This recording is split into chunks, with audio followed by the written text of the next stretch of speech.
Chapter 17. And all the congregation of the children of Israel journeyed from the wilderness of Sin after their journeys, according to the commandment of the Lord, and pitched in Rephidim, and there was no water for the people to drink.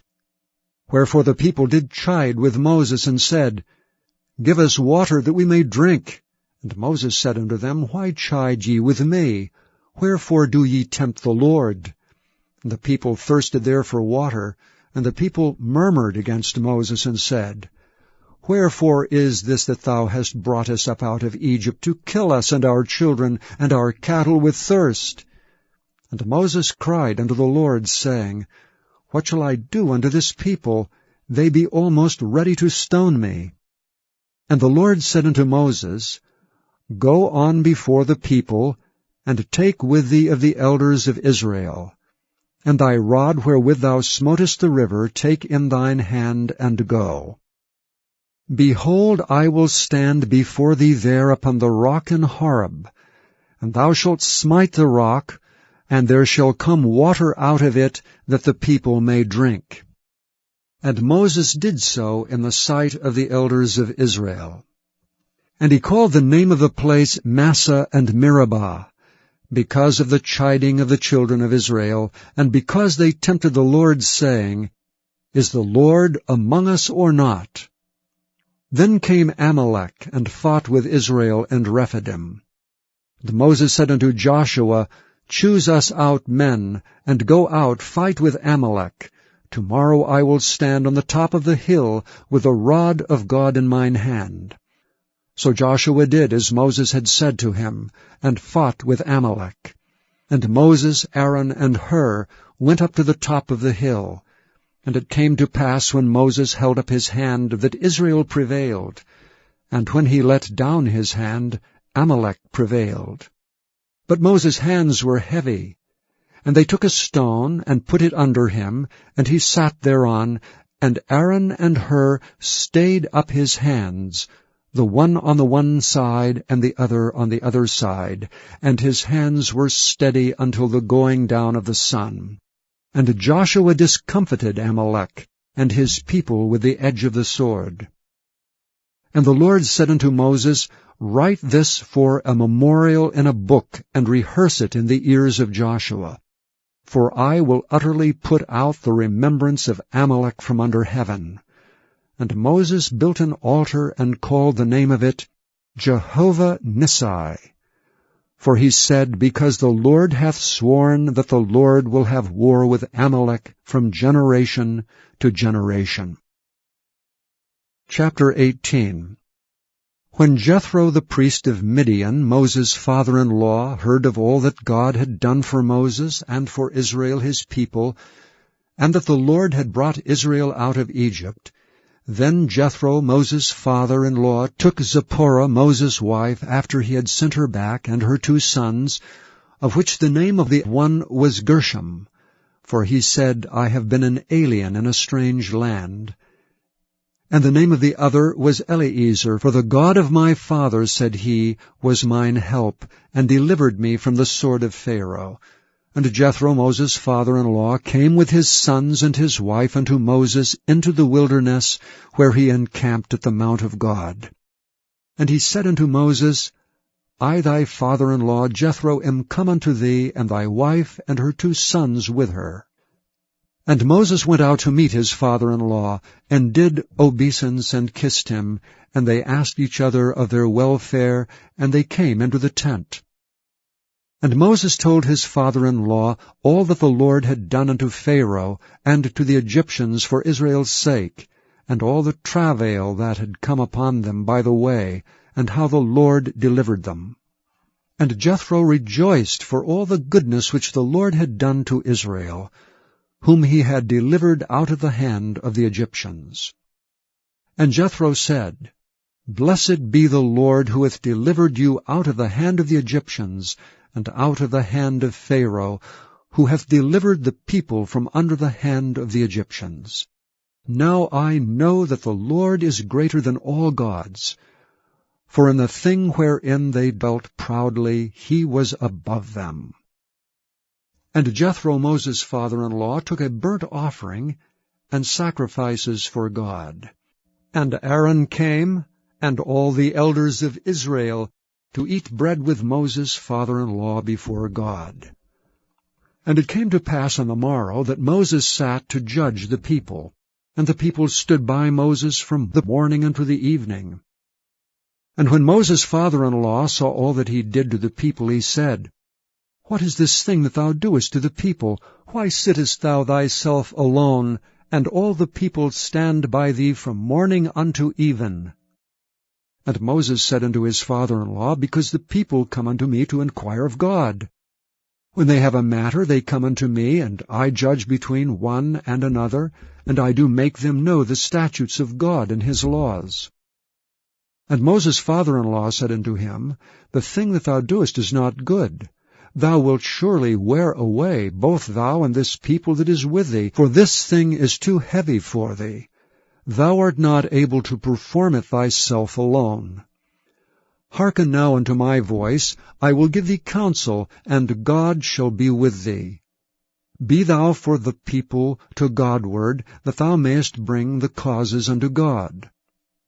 And thou shalt teach them ordinances and laws, and shalt show them the way wherein they must walk, and the work that they must do. Moreover, thou shalt provide out of all the people able men, such as fear God, men of truth, hating covetousness, and place such over them to be rulers of thousands, and rulers of hundreds, rulers of 50s, and rulers of 10s.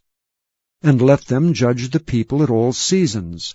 And it shall be that every great matter they shall bring unto thee, but every small matter they shall judge. So shall it be easier for thyself, and they shall bear the burdens with thee. If thou shalt do this thing, and God command thee so, then thou shalt be able to endure, and all this people shall also go to their place in peace. So Moses hearkened to the voice of his father-in-law, and did all that he had said. And Moses chose able men out of all Israel, and made them heads over the people, rulers of thousands, rulers of hundreds, rulers of 50s, and rulers of 10s. And they judged the people at all seasons. The hard causes they brought unto Moses, but every small matter they judged themselves. And Moses let his father-in-law depart, and he went his way into his own land. Chapter 19. In the 3rd month, when the children of Israel were gone forth out of the land of Egypt, the same day came they into the wilderness of Sinai. For they were departed from Rephidim, and were come to the desert of Sinai, and had pitched in the wilderness, and there Israel camped before the mount.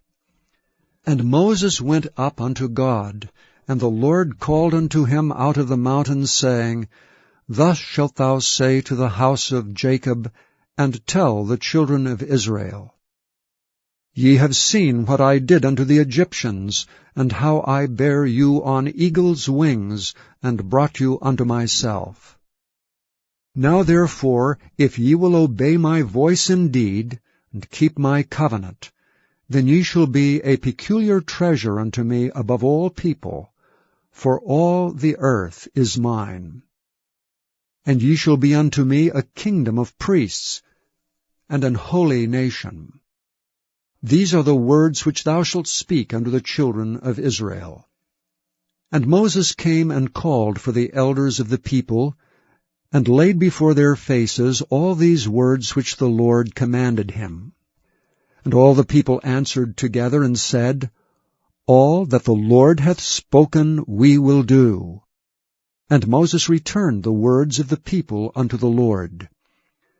And the Lord said unto Moses, Lo, I come unto thee in a thick cloud, that the people may hear when I speak with thee, and believe thee forever. And Moses told the words of the people unto the Lord. And the Lord said unto Moses, Go unto the people, and sanctify them today and tomorrow, and let them wash their clothes, and be ready against the 3rd day. For the 3rd day the Lord will come down in the sight of all the people upon Mount Sinai. And thou shalt set bounds unto the people round about, saying, Take heed to yourselves that ye go not up into the mount, or touch the border of it. Whosoever toucheth the mount shall be surely put to death. There shall not an hand touch it, but he shall surely be stoned or shot through. Whether it be beast or man, it shall not live. When the trumpet soundeth long, they shall come up to the mount. And Moses went down from the mount unto the people, and sanctified the people, and they washed their clothes. And he said unto the people, Be ready against the third day. Come not at your wives. And it came to pass on the third day in the morning that there were thunders and lightnings, and a thick cloud upon the mount, and the voice of the trumpet exceeding loud, so that all the people that was in the camp trembled. And Moses brought forth the people out of the camp to meet with God. And they stood at the nether part of the mount. And Mount Sinai was altogether on a smoke, because the Lord descended upon it in fire. And the smoke thereof ascended as the smoke of a furnace, and the whole mount quaked greatly. And when the voice of the trumpet sounded long, and waxed louder and louder, Moses spake, and God answered him by a voice. And the Lord came down upon Mount Sinai, on the top of the mount, and the Lord called Moses up to the top of the mount, and Moses went up. And the Lord said unto Moses, Go down, charge the people, lest they break through unto the Lord to gaze, and many of them perish. And let the priests also which come near to the Lord sanctify themselves, lest the Lord break forth upon them. And Moses said unto the Lord, The people cannot come up to Mount Sinai, for thou chargedst us, saying, Set bounds about the mount, and sanctify it. And the Lord said unto him, Away, get thee down, and thou shalt come up, thou and Aaron with thee, but let not the priests and the people break through to come up unto the Lord, lest he break forth upon them. So Moses went down unto the people, and spake unto them. Chapter 8. In those days the multitude being very great, and having nothing to eat, Jesus called his disciples unto him, and saith unto them, I have compassion on the multitude, because they have now been with me 3 days, and have nothing to eat. And if I send them away fasting to their own houses, they will faint by the way, for divers of them came from far. And his disciples answered him, From whence can a man satisfy these men with bread here in the wilderness? And he asked them, How many loaves have ye? And they said, 7. And he commanded the people to sit down on the ground. And he took the 7 loaves, and gave thanks, and brake, and gave to his disciples to set before them. And they did set them before the people. And they had a few small fishes, and he blessed and commanded to set them also before them. So they did eat and were filled, and they took up of the broken meat that was left 7 baskets. And they that had eaten were about 4,000, and he sent them away. And straightway he entered into a ship with his disciples, and came into the parts of Dalmanutha. And the Pharisees came forth, and began to question with him, seeking of him a sign from heaven, tempting him. And he sighed deeply in his spirit, and saith, Why doth this generation seek after a sign? Verily I say unto you, there shall no sign be given unto this generation. And he left them, and entering into the ship again departed to the other side. Now his disciples had forgotten to take bread, neither had they in the ship with them more than 1 loaf. And he charged them, saying, Take heed, beware of the leaven of the Pharisees, and of the leaven of Herod. And they reasoned among themselves, saying, It is because we have no bread. And when Jesus knew it, he saith unto them, Why reason ye, because ye have no bread? Perceive ye not yet, neither understand? Have ye your heart yet hardened? Having eyes, see ye not? And having ears, hear ye not? And do ye not remember? When I brake the 5 loaves among 5,000, how many baskets full of fragments took ye up? They say unto him, 12.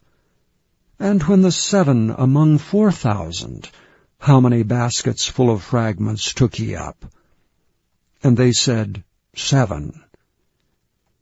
And he said unto them, How is it that ye do not understand? And he cometh to Bethsaida, and they bring a blind man unto him, and besought him to touch him. And he took the blind man by the hand, and led him out of the town. And when he had spit on his eyes, and put his hands upon him, he asked him if he saw aught. And he looked up and said, I see men as trees walking. After that he put his hands again upon his eyes, and made him look up, and he was restored, and saw every man clearly. And he sent him away to his house, saying, Neither go into the town, nor tell it to any in the town. And Jesus went out, and his disciples, into the towns of Caesarea Philippi. And by the way he asked his disciples, saying unto them, Whom do men say that I am? And they answered, John the Baptist, but some say Elias, and others one of the prophets. And he saith unto them, But whom say ye that I am? And Peter answereth and saith unto him, Thou art the Christ. And he charged them that they should tell no man of him.